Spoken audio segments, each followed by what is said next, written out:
Welcome, GCSC Technology Integration YouTubers. This 4-minute feature is designed to show you a little bit about the new dock that is present in iOS 11. As you can see, I've upgraded my iPad to iOS 11, and one of the first things you will probably notice is the dock looks a little bit different than it did in previous versions of iOS. One of the first things you may notice is that there is a vertical bar on the right side of your dock, and to the right of that, there are anywhere from 1 to 3 apps. Those apps are the ones that you have used most recently or accessed frequently, and iOS is suggesting that you may want to keep in your dock. If you like that feature, that's great. If you want to turn that off, it's very easy to do so. You access Settings. In my case, Settings is one of the apps that was in the dock, so I'm going to access it there. Otherwise, I would just access it in the traditional way. And then I'm going to tap General, and then Multitasking and Dock, and then I'm going to toggle off Show Suggested and Recent Apps. Notice there are 3 other options there you can toggle off. Those are beyond the scope of this 4-minute video. Going to click the Home button. It will take me back to one of my iPad screens, and I will see the dock resumes a more traditional form of what it looked like in earlier versions of iOS. However, you will notice that there is one difference. There is the file folder that is present.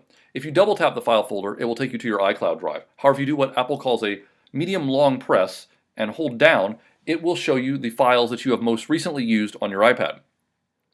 You can open those files by tapping the file instead of going through the app. So it's a very easy way to access files. The app will launch, but it's a very easy way to access files that you have used recently. If you click Show More, it will show you the 12 most recent files. In addition to using the medium long press on the file folder, you may also want to experiment on it with other apps that are in your dock. For example, if I do the same thing on Google Drive with the medium long press, I will see the 4 most recent files that I have accessed on Google Drive. The medium long press will not work for all apps. For example, on Chrome, if I do the medium long press, I see that nothing happens. Similar to previous versions of the dock, you can very easily add or remove apps from your dock. You can have up to 13 apps in your dock. So let's say that I do not want Chrome in my dock any longer. I can simply grab it, drag it, find an open spot, and release it, and Chrome will no longer be on my dock. Of course, I can hit the Home button, and it will stay where I dropped it. And if I want to add an app to my dock, I can do that by dragging it down. So let's say I also want to add OneNote. I can drag that down as well. And it's very easy to add items to your dock. That process has not changed. One of the nice features that the new dock allows is true multitasking that has not always been present on previous versions of iOS. So let's say that I have my Google Calendar open, and I also want to access OneNote, and I'm going to be using those two, and I'm going to be jumping back and forth between them frequently.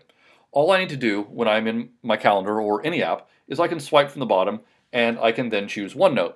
And now I'm going to have OneNote. And if I want to jump back to my calendar, I simply swipe from the bottom and I access Calendar. It allows me to jump back and forth between 2 apps very quickly and very easily.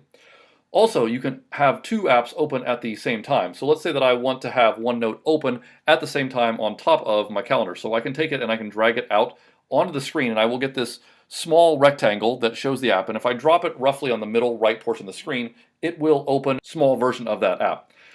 And this iPad that I'm using for the recording is an iPad Air 2, so I have what is called the slide over mode. If you are using a newer version of the iPad, such as the iPad Pro or the iPad Pro 2, you actually will have functionality in both apps. In this case, I can work in OneNote and I can see what's on my calendar, but if I want to work on my calendar, I would need to swipe to the right, work on my calendar, and then when I want OneNote, I would need to swipe from the right toward the left again in order to access OneNote. So that allows you to have the functionality of 2 apps open at the same time while being able to jump back and forth. So 2 different ways you can multitask within the dock. So the dock, as you see it in iOS 11, is a great feature and one that you should explore.